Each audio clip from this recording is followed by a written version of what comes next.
basically it was a time of anarchy, So maybe some of you read something in your regular textbook. So what did you read about this period? Some bits and pieces. So what I read was basically it was a time that like power was very decentralized.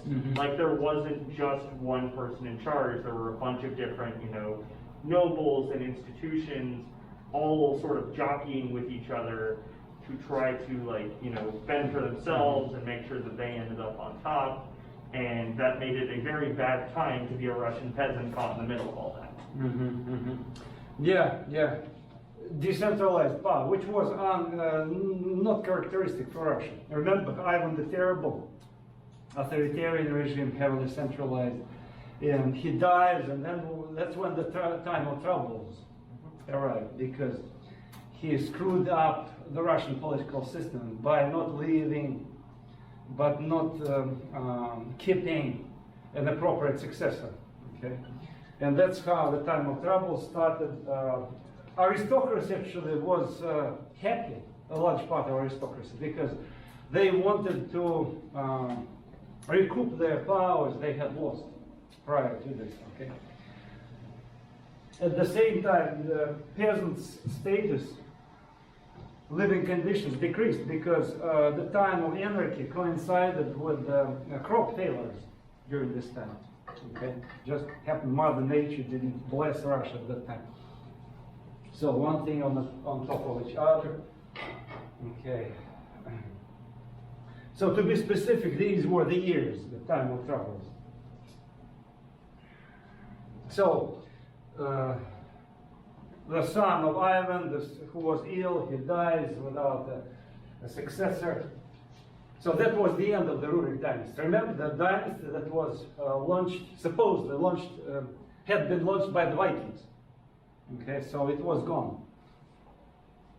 Aristocrats rose in power, but again, there were only a few aristocrats leftovers, because Ivan the Terrible wiped them out, almost all of them. So who were these aristocrats who started contesting power? This opprichniki, Praetorian Guard, his Praetorian Guard, members of which were granted land grants. So they became the new aristocracy. 80% of people who belonged to the new Russian aristocracy, these were former so-called opprichniki, so Praetorian Guards. I remember Ivan the Terrible terrorized Russia by using these guards who killed people left and right. And in fact, one of these new nobles named Boris Godunov, he was selected to be a regent, so to rule on behalf of somebody before a czar would be found. Okay. See, he was an aristocrat, but he was not an old aristocrat. He was part of this Praetorian Guard, this ruthless. So he was like an ordinary person Yes. until Ivan made him an aristocrat. Not a peasant, but most probably craftsman family, town residents. So like they named him like regent, but like what was their plan after that? Like, they have like The plan was to shop around for a czar. just to pick like a random person? Yeah. Oh, okay. But again, it should be appropriate person. Again, who could be appropriate person? Nobody knew the answer. Okay? That's how we have a few people who stepped in. So we're going to discuss so-called false czars. What kind of pool of people did he come from that they were considering? Burghers, townspeople. So people with occupations and maybe land? He didn't have any land, but he received the land, the grant from. So his father received the land grant from Ivan the Terrible. Okay, and he continued to serve the Tsar. He was also a member of Praetorian Guard. See, that's how Tsars create the new aristocracy. Okay, they wipe out the others, the new class of people comes. Okay. But originally his lineage was not ancient, it couldn't be traced back to Kiev and Russia. He didn't have any noble origin, okay? So, but Godunov wanted himself to become to be a czar. That's the whole point. But the problem is that you see at that time the primacy, the centrality of people. You asked me about the class of people who could claim the czarship. So preferably you had to belong to this dynasty. That's how people thought at that time. Okay? Remember when you studied the European history, like history of England. When I teach it, it's very hard sometimes to explain to students why people believe that power should be transmitted in royal lineage. Okay? But that's how the minds of people were designed, set at that time. Either lords at the bottom should control everything if we don't have a king, or it should be the king who should centralize everybody. In England, for instance, remember how members of parliament, they picked up kings 3 times. 3 times. And they stepped on the same rakes and bombed themselves. Because each time a king turned out to be a Catholic. And the Puritan parliament said, oh my goodness, what a mistake, what a mistake. But they, they kept doing it because in the mindset, the country should be ruled by the king. Okay? Or if we make arrangements not to have a king, so lords and their castles, you know. But in England at that time, they already created this tradition. The king should be in charge. Okay, so they were looking for a royal lineage, and eventually, what they did, they found a good Protestant royal blood, a daughter of Charles James II, who was married to a Prince of Orange, Protestant prince, and she converted to Protestant religion. And since she belonged, married the daughter of this Catholic lineage, James II. She was married to a Protestant prince, and after she converted to Protestantism, she was invited to become the Queen of England, along with the Prince of Orange. So that's how we have William and Mary coming in 1688 to rule England. I'm just trying to explain to you that even in modern times, the minds of the people in Europe that have more traditional autonomy, some kind of sparks of Republican tradition, if you wish. Even there, people were got stuck in this mindset. But of course, you can see more of such mindset in Russia when they were desperately looking for somebody who could belong to this Rurik lineage. Okay. All right. That's the guy. That's his portrait. Okay. So bad crops, famine during this time.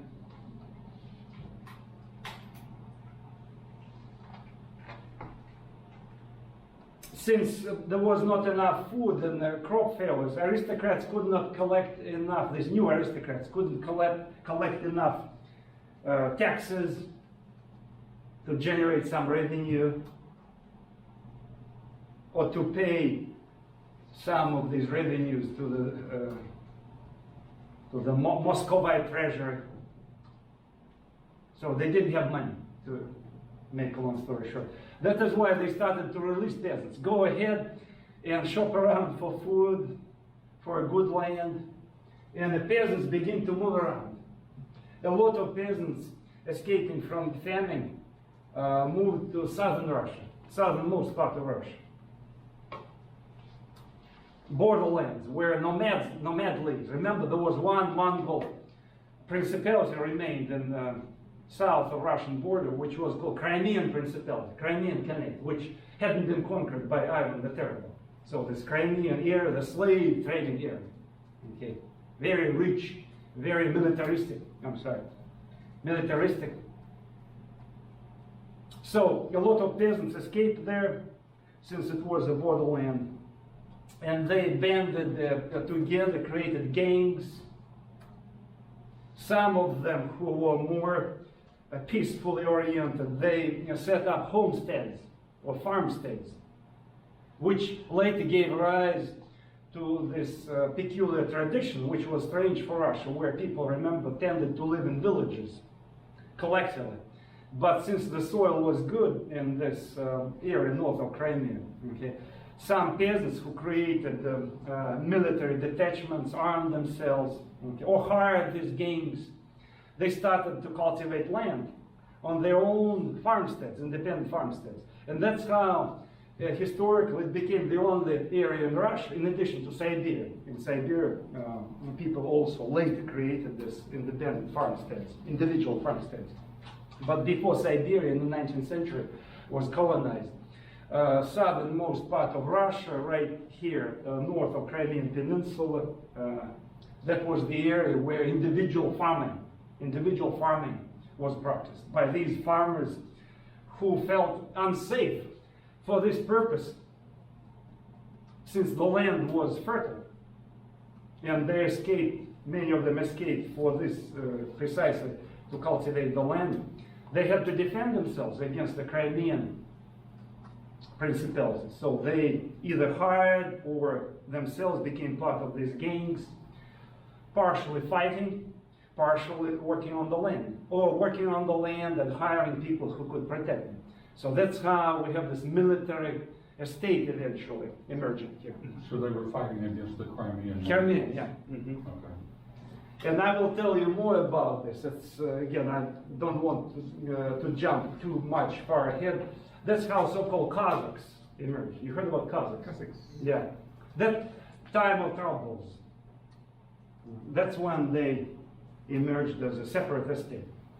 It's a runaway peasants who escaped from inland areas, more adventurous, okay, who were ready to try new things, who created these military groups or gangs, at the same time practicing agriculture, because they were peasants by origin. Okay? And since these were restless people, they started to revolt. Frequently they attacked their landlords. Disruption of law and order at this time in Muscovite Russia. Remember, Muscovite Russia had been famous for bringing together all the peasants, providing them security in the first place. We're going to protect you against nomads, Mongols, but come with us, be subservient, okay? And many peasants agreed to this. Now the system started to fall apart, temporarily at least, okay? Because centralized Moscow did not exist. There was no center, okay? The pyramid didn't have top, okay? And that's how there was a number of people, a few adventurous people stepped in and started claiming that they were successors. So supposedly they were killed by aristocrats or were hidden by nannies, you know, who nourished czarist children, you know. And now we're resurrected. That's some of these people claim. So I'm a known child of the Tsar. Okay. So we have the first person, a monk, named Dmitri. That's his portrait, dated by that time, early 1600s. A former monk. He lived on in Russian-Lithuanian state, or Polish-Lithuanian state by that time. Remember this western part of the Russian civilization. He was an Orthodox monk who actually didn't mind to convert to Catholicism. Okay.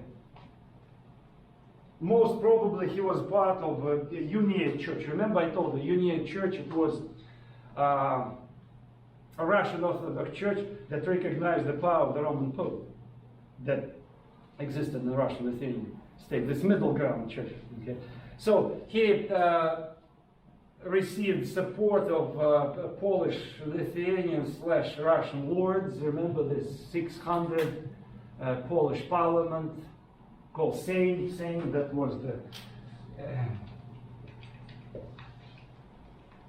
the king who was elected by the Polish Sejm council parliament, as I told you. It's the 600 landlords elected by local landlords to represent them.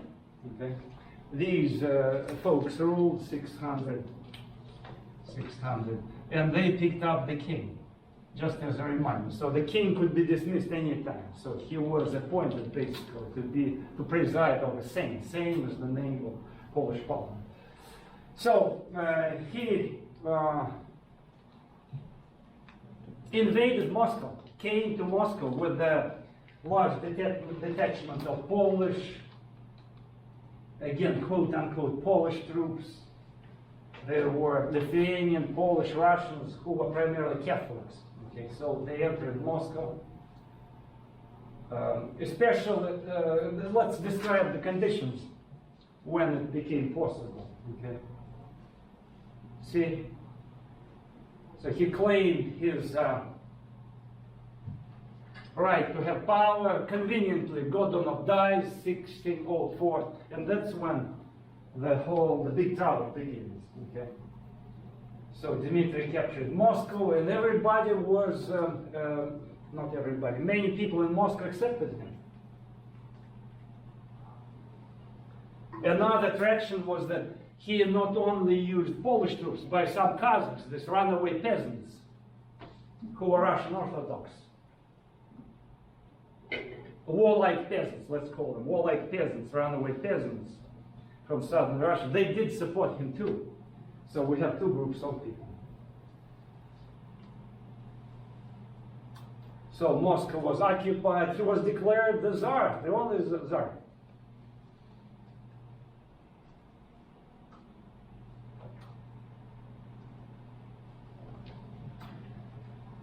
That's when religion kicked in.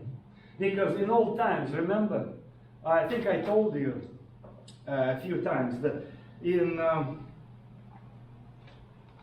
those years earlier, what we just mentioned, either people were subjected to the control of the king in a particular area, they knew about it, or they were subjected to the control of a particular lord. So two loyalties, right? Major loyalty. Was the third major loyalty, people, in pre-modern times. It was religion, the third major loyalty. That's how people divided themselves. You know, they didn't. Everybody, I'm sure, by now, since you're well-rounded people, everybody knows that in pre-modern times, people didn't think in terms of nations. Nationalism, it's something that comes, emerges in modern times, with industrial revolution, when people begin to communicate with each other, mass education, newspapers, okay, so-called print culture. Dr. Unovsky, our chair, he has a class on nationalism.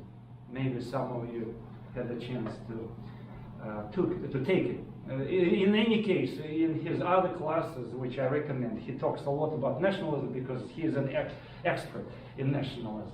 Okay, so he will tell you more about it. But I also read about it a lot. Okay, so historians, sociologists, political scientists, they came to the conclusion that's a phenomenon that emerges in modern times. In pre-modern times, we have these three major loyalties: king, lords, and religion. That's how people divide themselves. In this particular case, religion kicked in. Okay, kicked in. Oh, see, it's. Let me briefly. I will skip Kazakhs, I will tell you more, because I don't want to break the narrative. I already started telling you about how religion became important in this particular case when false Dmitry entered Moscow. See, he was accepted at first by the majority of Russians in Moscow, the capital. But he did not observe Russian Orthodox rituals. His wife was a Catholic, which already raised questions.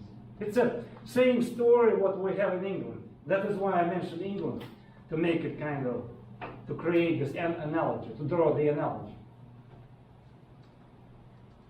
That's how he uprooted ruined his image in the eyes of the Russian Orthodox people, these towns, men and women, burghers, who lived in Moscow. Plus, half of the army he brought were Catholics, Polish, Lithuanians. The other part were Kazakhs, Russian Orthodox. But this Catholic part started to mistreat Russians. And soon we have religious fights. Russian Orthodox against Catholics. Although I repeat, among Catholics we can find Polish, Lithuanian, and Russian people. Remember, because originally it was a Russian-Lithuanian state. But religion became the major dividing line. Okay? And that's how this indignation started to grow against Dmitry, and soon the majority of people was turning against him, claiming that he was a false czar, he's not Russian czar, he's a Catholic, how could it be? We are the Third Rome. We inherited the glorious legacy of Byzantine, okay? You betrayed us. Okay. So one of the aristocrats named Vasily Shuisky conspired to kill this false Dmitry. And this guy claims, kills Dmitry and proclaims himself a czar. And since Moscow became weak by this time, so he needed some support. So he turned to Sweden, Swedish king. At that time it was an absolutist regime. So Swedish troops, along with Teutonic people, because Sweden dominated Baltic areas. Remember, Baltic areas were Teutonic orders, were Baltic Germans. Okay, so they come to Moscow to help this guy who claimed, I'm a Russian Orthodox. Okay, Lutherans come, Protestants come to help Russian Orthodox to fight against Catholics. Basically, what we have here. So we have more anarchy. Common people, peasants who remained at this time, a part of the Moscow residents,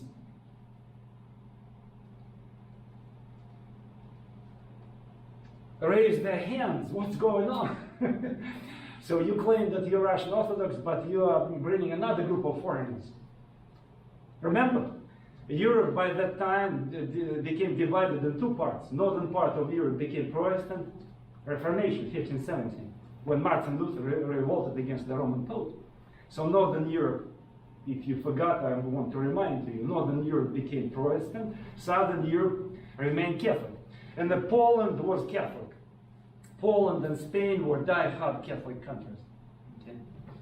So in this case, there was a desire of a Swedish king, and these Baltic Germans who came along with the Swedish Lutheran king to help Muscovites to fight against Catholics. Because Catholics were enemies at that time. We still have religious wars in Europe, remember? We talked about it.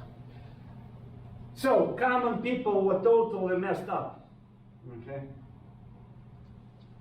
Total energy. People could in nearby areas, if you went out of Moscow, you could find people who couldn't figure out what was going on. Everybody against everybody.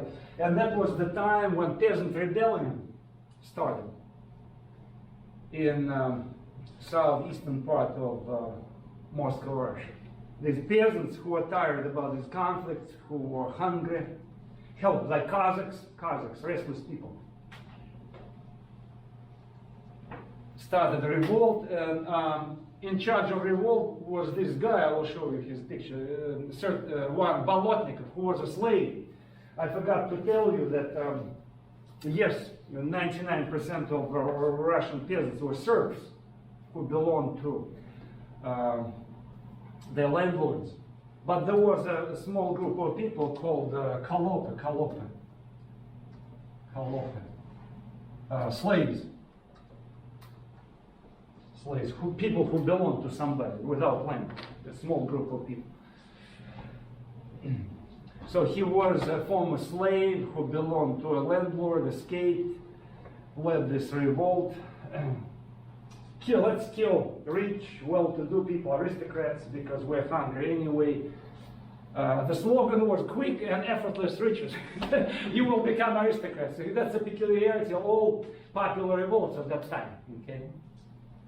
In case, by the way, in those cases where such revolts succeeded, So the leaders of these revolts became the new aristocrats, exploiting their own competitors. That's how it worked. So this was like an early version of the American dream where everybody's trying to get what they want for free. Well, at least in what do you mean American dream? You know, it's you're talking about Puritans. Well, it depends on which American you ask, I suppose. But the American dream is that you're born into a society that will promote you if you work hard, and you'll do well, you'll be rewarded. You'll one day own your own business, you'll be rich, etc. See the difference? What you just said, I will take advantage of it. So you said if you work hard, right? Yeah. Work hard. What else did you mention? That's the different part from the. And something else you mentioned. Well, social mobility upwards and economic mobility upwards. Okay, let's work hard. Here, there was nothing about working hard. Right. I have to be honest with you. Again, I'm speaking against, suppose, my own culture. A Puritan culture was focused on different, religiously. They were obsessed with working hard, showing Mr. God that I'm good, save me, you know, maybe God will notice me, you know. Because of religion, we have this, what Max Weber called Protestant ethics, remember? Protestant ethics and the spirit of capitalism. Some people did question this notion, but most recent historical research showed that he was right, Max Weber. Okay? Some of my compatriots, Russian competitors, they hate this, you know, they just don't like to talk about it. But that's reality, you know, because of religion. Puritans who followed John Calvin believed in predestination. They did work hard, not because they loved to work hard, but because religion forced them to do it. So by chance they started working hard, you know. You might like it, you might dislike it, but Russians didn't work hard, unlike Puritans, you know. I'm telling you about this, you know. You might accuse me in kind of cultural prejudice, you know, but I'm comparing. I'm speaking against my own culture, okay, in this case, so don't blame me. But anyway, it's an interesting question. I appreciate that you raised it, because we have a chance to compare. Yeah. And of course, in addition to working hard, Puritans believed in building this city on the hill, New Jerusalem, this type of stuff, right? Oh, Puritans I didn't believed. know that. A city on the hill. They believed in building New Jerusalem, okay? Escaping from Anglican Church, which was conservative church. Yeah. So Puritans wanted to purify Anglican Church. Okay, they had also their fanaticism, we have the witch hunt, everything, so it's details, but this is the core, okay? Anyway, a lot of hungry, angry people held by Kazakhs revolted against aristocrats, destroying, killing them, and I'm sorry, for some reason I had another version of this presentation. I had his authentic portrait of Bolotnikov, engraving, old engraving, but this is a modern one from actually a fictional book. I'm sorry. I don't know why I didn't bring another version of the same PowerPoint presentation. Anyway, geographically, the area that revolted, the area hit by this revolt, where revolt spread it was southeastern Russia. See, Moscow is here, it's in this area. Not exactly borderland, but not exactly hinterland. So in between, see? So we have here peasants who resided in lords' domains. At the same time, we have Kazakhs, again, middle ground land, and that's where Bolotnikov stepped in. This who was personally very angry because he was slave, he was exploited by a landlord. He was a kitchen help, so he was forced to work in the kitchen. He was purchased by his landlord. They were originally successful, these people. Peasants were revolted. Okay. Their major success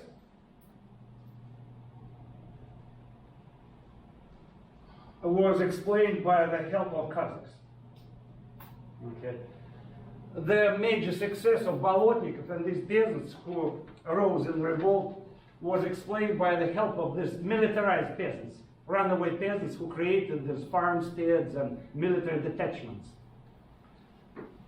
They came to help their brethren. So let's talk about this, I call it ethnographic group.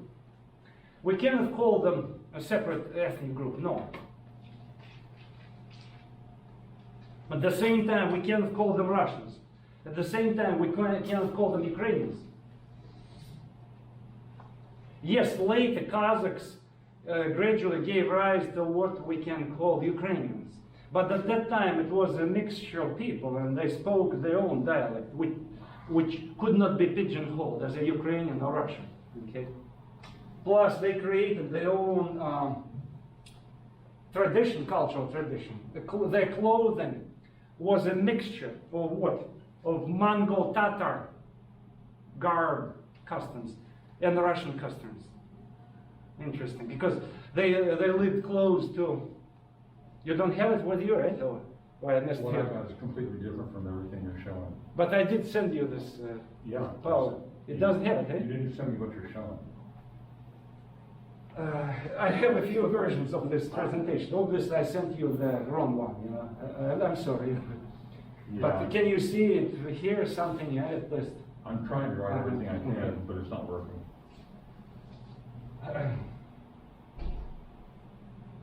Okay, the last bullet point. So let me draw your attention to the last bullet point: soldiering and agriculture. These two parts of the culture were prominent. In terms of clothing, as I said, it's a mixture of Russian and Mongol Tatar clothing. So these borderland people created this separate group.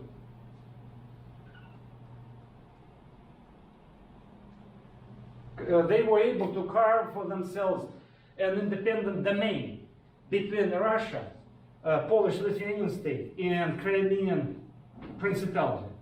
Okay. Is the term Cossack still used today, like more generically for like a Russian soldier, or is that? No. It was actually totally destroyed by the Bolsheviks because they owned the land in private as their private property.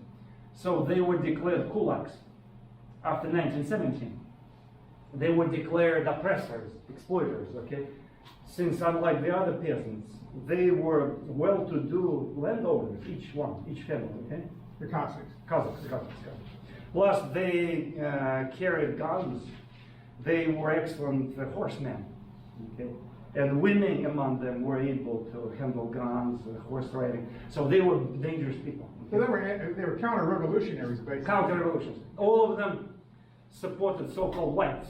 Again, I'm jumping far ahead, I'm sorry, but after 1917 there was a civil war in Russia between the Reds, who supported communism, and so-called whites, quote unquote, who supported the old regime. All Kazakhs supported the old regime, okay?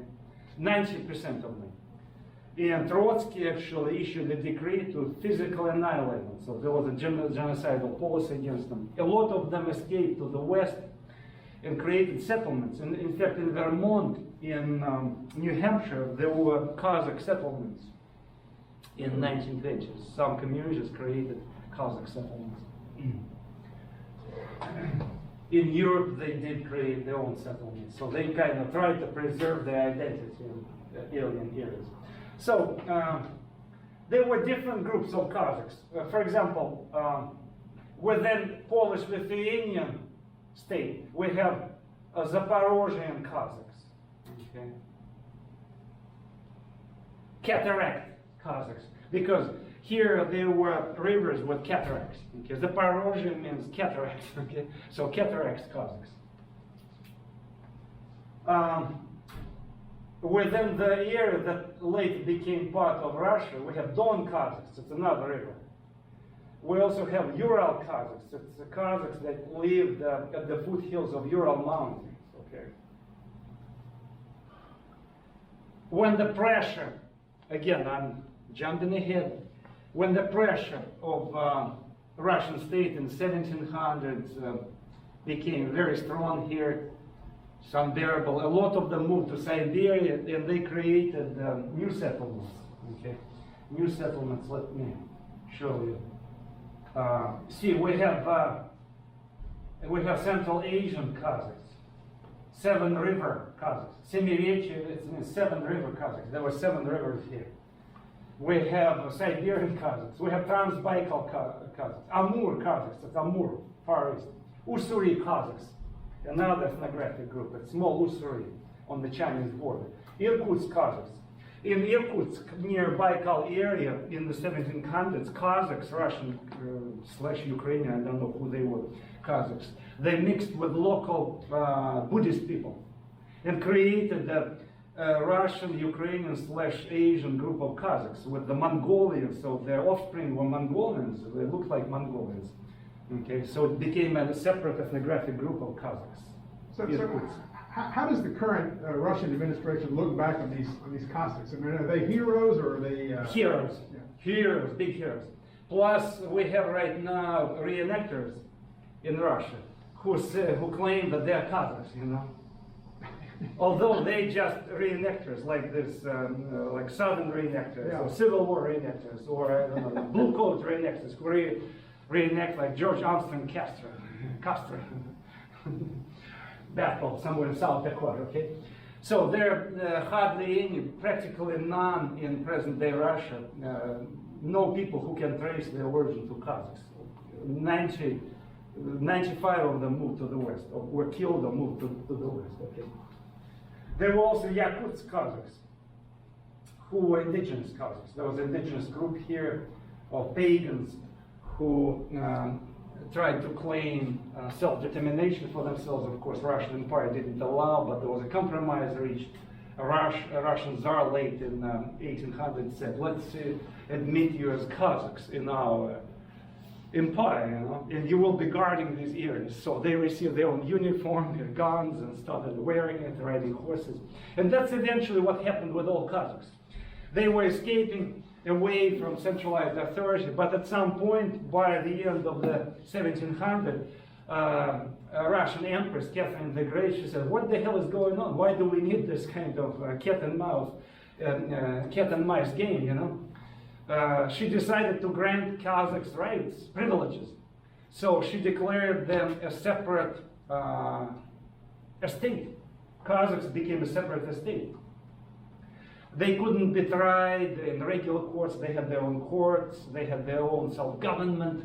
Okay, they could elect their elders who ruled them. But in exchange, they promised to protect the borders of the Russian Empire. So they became free guards. So Russian Empire didn't have to invest money into guarding these borders. Okay, so very smart decision she made, Catherine the Great. So under her, they became a separate estate. So, in Russia, by the end of the 1700s, there were several estates. The first ruling estate was what? Aristocracy, the gentry, then peasants, serfs, okay, 2 major states. In addition, there were burghers who lived in towns, craftsmen, merchants. They were the 3rd estate. And the 4th estate were Kazakhs. Oh, I forgot, there was a 5th estate, clergy. So 5 groups, okay? 5 groups. 6 groups, I forgot to mention. There was a group called aliens. They were Siberian natives, okay, who didn't belong to anybody. They were singled out in a special group of aliens who did not belong to Russian estates, imperial estates. Okay, so 6 groups. So Kazakhs were militarized, military trained people who trained themselves, and family tradition was a fighting tradition, so that's how they looked. See, they do remind in appearance of Turks, right? A little bit. Their appearance, okay? It comes from Crimean Peninsula, this type of garb, because they intermarried with Mongol Tatars. Mongol Tatars in Crimean area themselves heavily mixed with whom? With Turks, Ottoman Turks.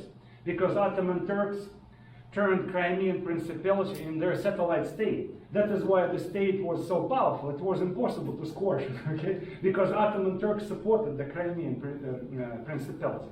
And Mongol Tatars from Crimea, they intermarried with Ottoman Turks, okay? later Kazakhs, I'm going to mention it at the very end of this class, later Kazakhs also joined efforts with their former enemies, Crimean Principality, against the Polish-Lithuanian state. I will mention it at the very end. So we have a lot of intermarriage, diplomatic relationships. So, see, the present-day nationalists in Russia, Ukraine, other countries, Poland, they try to present history as a kind of cut dry, or how do they say, a clear picture. They try to use the present history to read the past, you know, but in the past we don't have this, these borders which they try to impose on us, present-day nationalists. Okay. Okay, so we talked about the first false Tsar who was kicked out.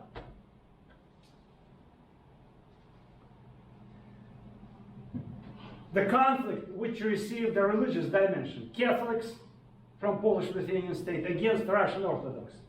Okay. It was not, the story was not over. There was another person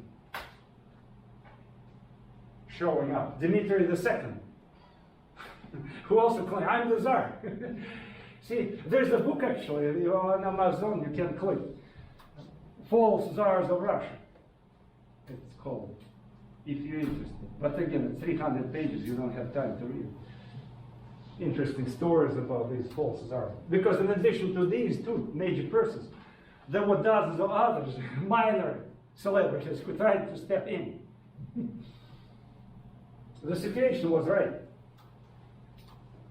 It's like, again, it's another story, but very much similar. It's like when Bolsheviks killed the royal family in 1917, when the Second Dynasty ended. They couldn't find the remains of Anastasia. And that's how the rumor spread around us. Anastasia didn't die, she survived, and we have hundreds of Anastasias, you know? In the United States, in France, in Russia. There's, if you go on YouTube, type Anastasia didn't die or something like this, you will see a bunch of movies where some old ladies with some kind of Russian royal blood, you know, living in France, they claim, I'm Anastasia.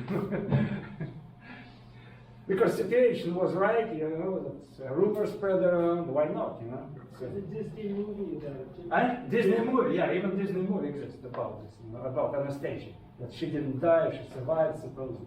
Which wasn't true, because later it was proven that she was killed because she was, her body was dissolved by, how was it called? As Bolsheviks used the secret police. Carbonic acid. Exactly right. Acid. They used acid. The irony is her name means resurrection. Exactly. Anyway, going back to these false Tsars, again, with the Polish support, he invades Moscow. Okay. Polish King Sigismund, elected by these 600 guys, defended Moscow against Sweden. See, that's how the second one invaded, because Vasily Shuisky, this aristocrat who claimed, I'm the Tsar, he used Swedes, which upset many Muscovites, you know. And now, again, Catholics come to Moscow to fight against the Lutherans from Sweden, taking advantage of the situation, trying not only to fight against the Swedes, Protestant Swedes, but also to capture Moscow for the second time. I know DNA testing probably wasn't invented in these I'm sorry? I said, I know DNA testing probably wasn't invented back in those times, but you can just go on there and say, hey, I'm Dmitry, I'm your almighty king, and everybody just believes you? People tend to believe, you know. People tend to believe in rumors, even in our age, you know. We have internet, but we live by rumors. We create stories, we make them up, you know. People on the right, on the left, they make up stories, you know. I can give you many examples, you know. Educated people like us, we're educated people, right? Yeah. We're knowledgeable, we know almost everything, we have all the news, but we live by rumors, you know. What can you expect of people, illiterate people at that time, when even aristocrats in Russia were uneducated people, you know? The only educated people at that time were Puritans who read the Bible, who followed John Calvin. 95% of them were educated. But again, even their education was infested with rumors, stories, conspiracy theories. So the guy takes over Moscow, and again the second round begins. So that's when sparks of Russian consciousness emerged. Not nationalism, it's too early. I repeat, nationalism came into being during the Industrial Revolution, modern age. But we have sparks. Why sparks? Because look, on the one hand we have Swedes, on the other hand we have Catholics who were capturing Moscow, and eventually Muscovites decided to get united against all foreigners. So let's kick out all foreigners, and that's what I call the spark of national consciousness, or nationalist mind. Okay? Because people were put in this situation when not only religion was important. Yes, it was still important, because we Russian Orthodox, we have to kick out Protestants, we have to kick out Catholics. They are not us, okay? But this fight acquired some elements of national fight, okay?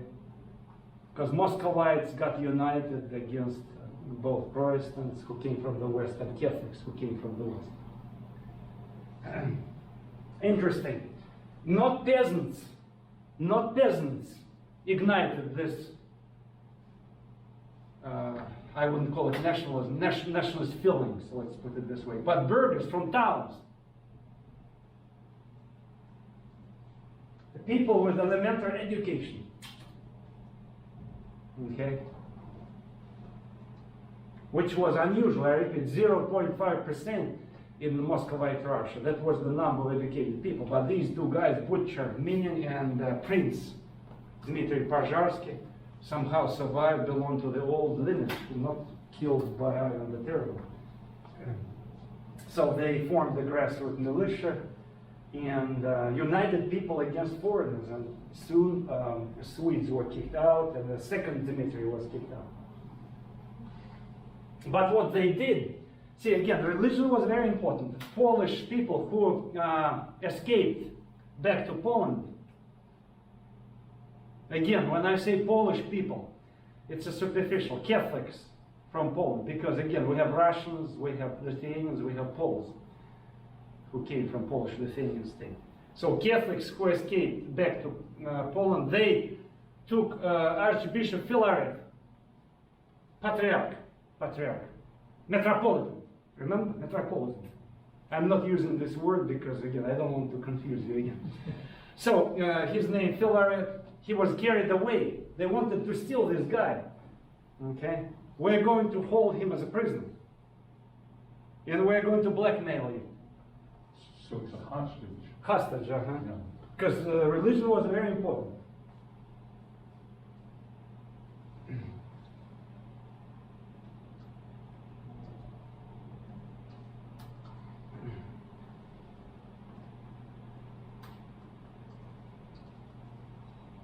These two guys, this Butcher and Prince, Minin and Pozharsky, they, in modern Russia, they became heroes. In the 1800s, a monument was erected in Moscow devoted to these two guys. And today, of course, there's a bunch of meetings, celebrations, school children come here, okay? It's a major tourist attraction right in downtown of Moscow. Near the Kremlin, okay, this sculpture of Minin Pozharsky, who called Russians to revolt against foreigners. And constantly these two names recycled in Russian propaganda, in stories, in TV. Movies were made, several movies were made about them, because these are very kind of important figures. It's easy to use them as symbols of Russian nationalism, which is natural, and the government, each government uses these convenient figures if they have a chance.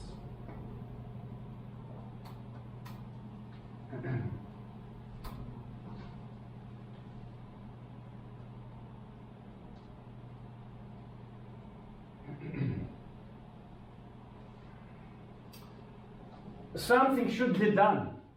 Look what was done.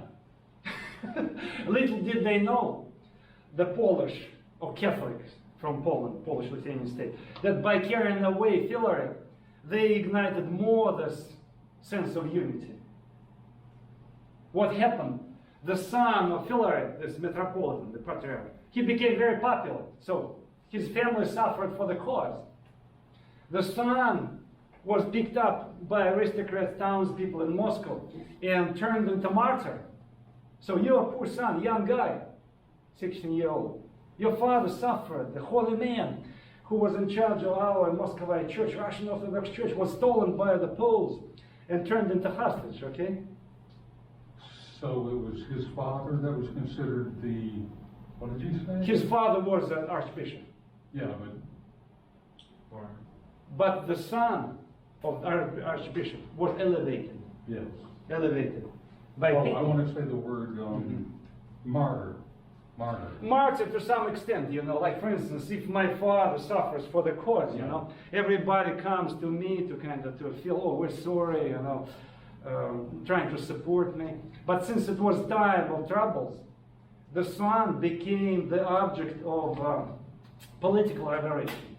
So he was chosen by Moscow aristocrats, townspeople, and some peasants who happened to live in Moscow as the new czar.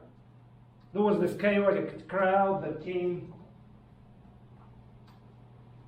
at some point to discuss things. November the 4th, according to the story, 1613, when people shouted him into the new czar. Basically, that's what happened. There was no elections, of course. No, but even what ancient Greeks had practiced wasn't used in Moscow because they were not familiar with this. This majority of people decided, the crowd, the mob of aristocrats, townspeople, and some peasants decided that he would be the czar.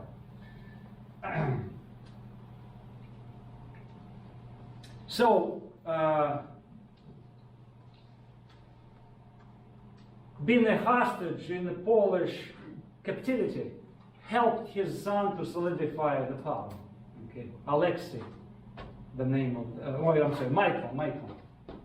Michael Romanov, son of Filaret, new dynasty, became the founder of the new dynasty, November the 4th. Okay, it's a date we might want to remember. Why? Because in 2005, President of Russia, Putin, declared the Day of National Unity. Okay, because President Putin tries to connect himself to the old czars, trying to steal some of the czar's charisma and put it on himself as a kind of convenient garb. You know? But ironically, Russians, since it's a recent holiday, not many Russians are familiar with this holiday. Although many Russians are nationalistic oriented people.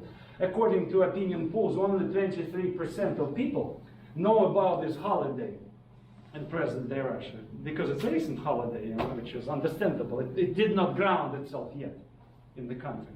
Okay? But it's celebrated, and I'm sure if they continue celebrating it, future generations might observe it. Another point why Putin did this November the 4th, he wanted to steal some thunder from Russian communists, which are still popular in Russia. Okay? Because I repeatedly mentioned that traditions of collectivism, traditions of centralized state are still very popular in Russia. It's part of tradition. So the Communist Party in Russia is the second major party. Okay? They're officially allowed opposition because it's a huge group of people that traditionally popular. Okay? So communists celebrate November the 7th. It's the day of the October Revolution, Communist Revolution, 1917. Yeah, under Soviet Union, before Soviet Union disintegrated, that was the major holiday, November the 7th, the day of the Bolshevik October Revolution, 1917. So President Putin wants to steal some thunder from communists, imposing this holiday, okay, trying to approve the communists. So it's like a tug of war, okay? Currently there's a tug of war. I know this is not this point, But I thought the Communist Party had been disbanded and outlawed at some point after 1991. Yes, correct. But 3 years later, it was allowed. Because it was so, it still remains so influential, you couldn't ignore it. It's a big force. And I will tell you more, you know, some sociologists say if you declare free elections in Russia right now, communists most probably will take power again. I'm not a fan of communism, I'm telling you. You know, I have to tell you this, you know. Although I try to be objective, but that's the fact, you know, whether we like it or not. Because Russia has a strong traditional collectivism, centralized state, of course, in this case, communists and the present regime, they have similarities. But the communists, they have this notion of solidarity, total equality. Okay, this communistic tradition has a lot of support in Russia. So that is why they take tomorrow, I think. Tomorrow, by the way, there are going to be elections in the Russian parliament, rigged elections because President Putin rigs each election. You know? But still, communists expected to take over 25% of votes. It's a lot. Even under present unfair system of elections, you know, communists will take over a quarter of all votes. Okay, that's the fact. So it shows that it's still a very popular force. Okay. So will they have members in parliament? Yeah. The communists? Yeah, of course, present-day communists, I call them national socialists because they mix Russian Orthodox Church, Karl Marx, Stalin, and Orthodox icons. You know? It's, I'm sorry, I don't want to offend any kind of left-wing people if you're here, but they act like Hitlerites, basically, you know, because they're very nationalistic. There are a lot of nationalistic communists. On the other hand, they are strong proponents of the social justice. It's their doctrine transformed and became like a national justice. So we need the national justice for Russians, okay? I have to say it too, whether we like it or not, you know?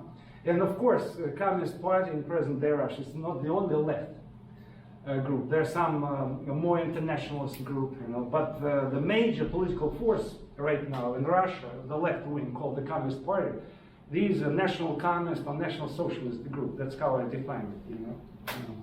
You can read about this more if you're interested.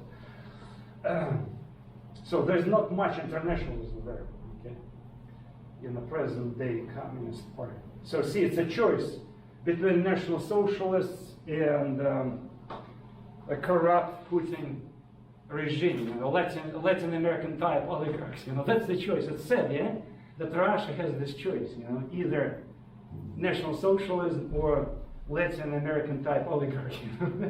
Very sad, but that's a fact. You know, you cannot jump above your body. You know, you have to face the reality. You know, it's a human material.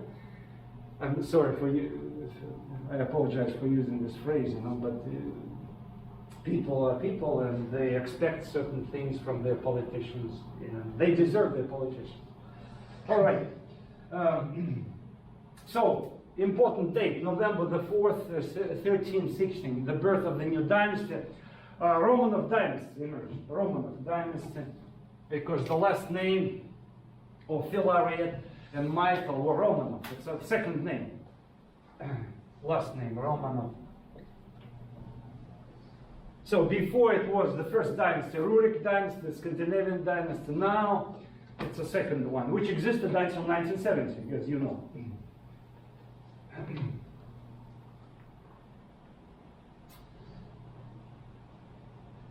So Michael, he was very young, I repeat, young, 16-year-old boy like Ivan the Terrible. Although he wasn't terrible. He was very tolerant. Again, I'm using modern day word, not appropriate, but not as terrible as Ivan. Plus, he didn't rule. Because what happened when Polish Catholics realized that they did more harm than good for themselves, they let him go. Filaret was allowed to go. We don't care about him because they couldn't use him as a hostage, okay? Do you see? That's how diplomatic game, how the political situation turned out. You know, it's unpredictable, always unpredictable. In this case, I guess some of these aristocrats, Polish aristocrats, decided not to make Muscovite Russians angry and let him go. So he came back to Filaret and he started to rule on behalf of his son, who was declared the Tsar. Okay? So he combined two powers together. He had religious power and political power in his hands. Okay? So Michael Romanov, the founder of this dynasty, only at the very end he ruled. See, from 1633 until 1645. He ruled, what, 8 plus 5? 13. 13 years, yes. It's still a lot, but not the whole life. Because Filaret was a very shrewd, aggressive person. He didn't want his son to make decisions, because he thought he wasn't capable to make decisions. The son of Michael Romanov, Alexei, already became a full-fledged Tsar. So now we have the new dynasty, that's a new Tsar.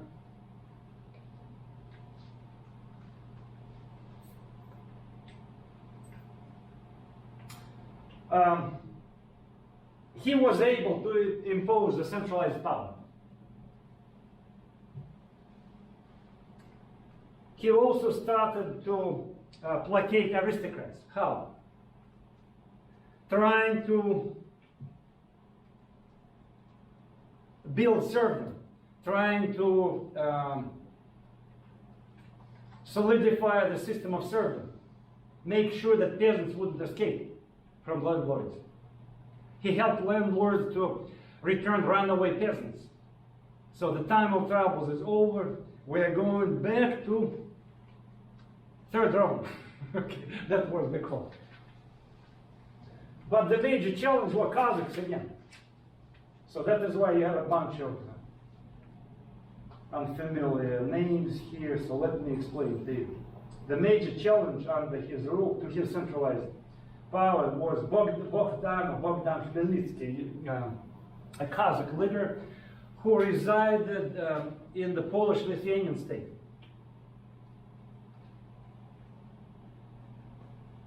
And the Kazakhs were restless. They were fighting against Polish-Lithuanian state.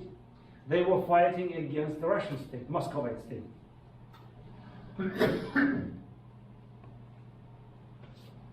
So Bogdan Khmelnytsky actually could be considered the one who launched what became a would-be Ukraine. So I kind of misspell would-be Ukraine.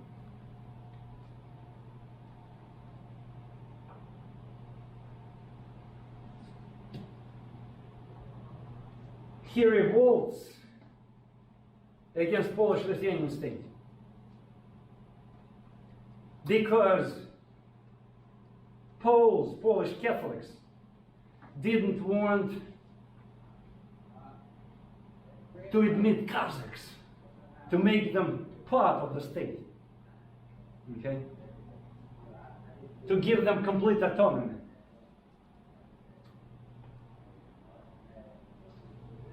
Kazakhs were Russian Orthodox. These restless Kazakhs, they were Russian Orthodox. And remember, the war between Moscow and Polish-Lithuanian state acquired a religious dimension. But the Kazakhs were Russian Orthodox.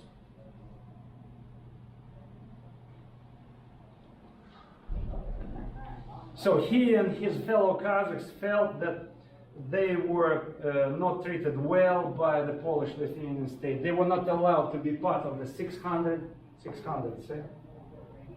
Because all the aristocrats, remember, all the aristocrats, Polish aristocrats who lived in their land domains, they had the rights. It was an aristocratic republic. And the Kazakhs were not allowed to be part of this republic, to make a long story short. Because they were afraid of their military force. They were afraid that huge military force, it would overrun the republic, okay? Because of his personal disagreement with the Polish landlord, he started the war, which, I repeat, was sparked as a personal complaint against particular Polish landlord, his neighbor. And soon he was joined by other Kazakh leaders who brought regular Kazakhs, and a revolt started against the Polish aristocracy. Revolt, it was a peculiar revolt, because Kazakhs, on the one hand, destroyed Polish aristocrats. in what today we call Ukraine. Okay, where is this? There's no map.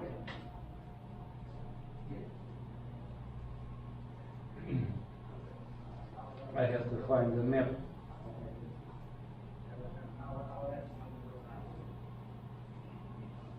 Kazakhs, okay. Here we go. So that's where everything was going on, this area, okay? Another dangerous thing, Bogdan Khmelnytsky and his Kazakhs concluded an agreement with these guys, okay, with Muslims, to fight against Catholics. So Russian Orthodox Kazakhs banded with Muslims, Mongol Tatar Muslims, supported by Ottoman Turks against Polish-Lithuanian state. Threat, huge threat. They were petrified with this, okay? At the same time, Moscow, Alexei, the news I watched it, he was very happy about what was going on because Polish-Lithuanian state was weakened by this. These Kazakhs were also a dangerous force. Okay, their brethren from here, they threatened Muscovite Russia. But what Alexei did, he introduced this tradition of granting privileges to Kazakhs. He said, why don't you go with me? We are Russian Orthodox, we're the third Rome, you're Russian Orthodox. We are going to help you against Polish-Lithuanian Catholics. And Bogdan Khmelnytsky agreed. He signed a treaty where he with Alexei, with the Muscovite state, where he pledged his allegiance to Moscow. Okay. So that is why this guy, Bogdan Khmelnytsky, to the present day, he is considered the major founder of Ukrainian state. It's a very controversial figure because on the one hand, he sold Ukrainians, that's what President nationalists say, he sold Ukrainians to Moscow. But on the other hand, he was the one who carved autonomy for this area because the Moscow Tsar gave him a lot of autonomy in this area in order to fight against Polish Catholics. So that was the beginning of present-day Ukraine, okay, in this small area, So how to treat him? So present-day Ukrainians don't know how to approach him in this case. Very controversial figure, but it was the biggest coup of Alexei, that they concluded the treaty, Pereyaslav Treaty, 1654. So Ukraine became formally part of the Russian Empire, or Muscovite state, although it was autonomous part, because Kazakhs received privileges.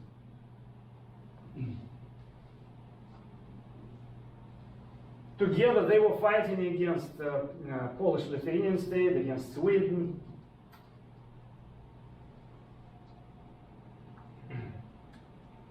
There's another ugly dimension of revolt of Bogdan Khmelnytsky against the Polish-Lithuanian state, because many managers of Polish estates were Jews who originally had escaped from Spain. In Spain, there was a lot of discrimination against Jews. When Spain became united in 1492, interesting year, right? When Columbus sailed to the west. Many Jews were kicked out because Spanish king and queen, Isabel and Ferdinand of Castile and Isabel of Aragon. So they married and they created the Spanish state in the present form. So they kicked out Jews. Why? Because Jews refused to convert to Catholicism. Okay, France kicked out a lot of Jews under Louis XIV. Huguenots were kicked out, and then Jews were kicked out. Everybody was forced to become Catholics. Where to escape? Some Jews escaped to England and Netherlands, of course, but many of them were invited by Polish lords because Jews were very shrewd, experienced people who, because of discrimination, they had to enter so-called, quote-unquote, Jewish professions. You heard about it. So they were not allowed to own land. They were not allowed to practice craftsmanship. Okay, so they had to enter professions where they could fulfill themselves. So they became translators, scribes, and managers. So Polish landlords invited hundreds of these Jewish families, come with us, settle in Polish-Lithuanian state. The state was very tolerant toward Jews. And many Jews spread this rumor, which was correct, that that's the place where we can find a safe haven. So many Jews moved to Polish-Lithuanian state. That's how the majority of Jews of Europe came to live in this particular area, Polish-Lithuanian state, okay? But Ukrainians killed them because in their eyes, Jewish managers of Polish land estates were the enemies. So in the present day Jewish mind, Bogdan Khmelnytsky Kazakhs, it's a vicious force.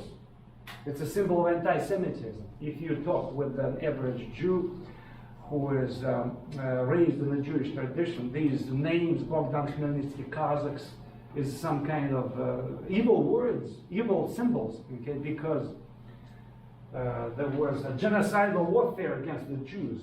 The Kazakhs believed that Jews were the major, spearheads of this Polish Catholic influence, and they should be annihilated. So basically there was a genocidal warfare against the Jews. Not only managers, Jewish managers were killed, but their families, their children, their wives were killed. So it was a huge tragedy. See how interesting things. It's for Ukrainians, Bogdan Khmelnytsky is the founder of the Ukrainian nation. Even the anthem, present-day anthem of Ukraine, originated from, it's a very sad song, originated from 19th century Ukrainian poem called "Ukraine Has Not Died Yet." Okay, you can hear it in English if you type the Ukrainian national anthem. In the rock, there's a rock version, different. There is a metal version of Ukrainian anthem, especially 2014. But what excluded from this anthem, Ukrainian anthem, okay, I repeat, the anthem uses old Ukrainian poem devoted to Bogdan Khmelnytsky, which contains the words, "Oh Bogdan, our great hetman leader, for what purpose did you give Ukraine to the evil Moscows, to the evil Moscow?" Okay? So this phrase has been excluded from this poem that was used as a blueprint for the current Ukrainian anthem. Okay, here is this. Before I came here, I decided to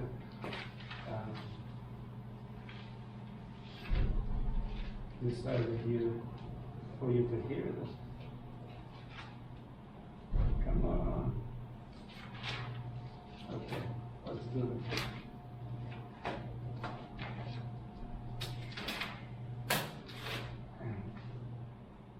Oh, here we go.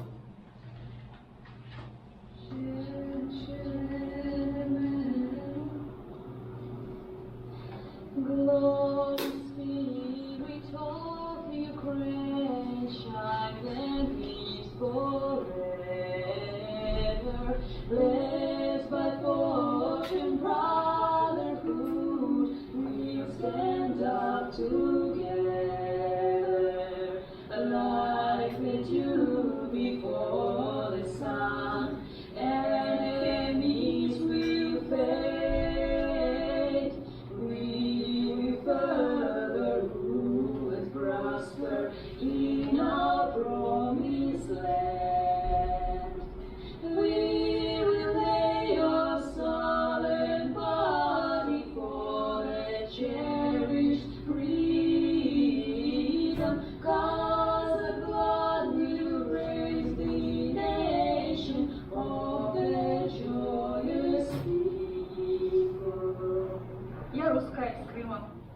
All right, so see, Kazakhs, nation, blood, but the uncomfortable phrasing was excluded, okay, from the poem that was devoted to this Kazakh who was evil to Jews, good to Kazakhs, and opportunist to some Ukrainian nationalists because he concluded the treaty with Moscow. See how complicated everything. 16 shades of gray, as I say.